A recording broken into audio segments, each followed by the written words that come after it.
श्रीकृष्णाच्या नावावरून मुलांची नावे. व्रजेश, व्रजेश या नावाचा अर्थ आहे व्रजभूमीचा राजा.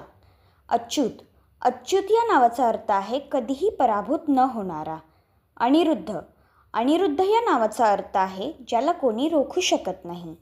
त्रिविक्रम, त्रिविक्रम या नावाचा अर्थ आहे तिन्ही लोकांवर राज्य करणारा. शरण्य, शरण्य या नावाचा अर्थ आहे सर्वांचा आधार.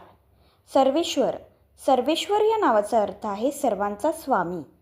सत्यव्रत, सत्यव्रत या नावाचा अर्थ आहे सत्याची शपथ घेणारा. सर्वज्ञ, सर्वज्ञ या नावाचा अर्थ आहे सर्वज्ञानी. अचिंत्य, अचिंत्य या नावाचा अर्थ आहे ज्याला समजणे कठीण आहे. गीतेश्वर, गीतेश्वर या नावाचा अर्थ आहे गीतेचा स्वामी. सिद्धेश्वर, सिद्धेश्वर या नावाचा अर्थ आहे सिद्धांचा ईश्वर. रसिक, रसिक या नावाचा अर्थ आहे प्रेमाचा आनंद.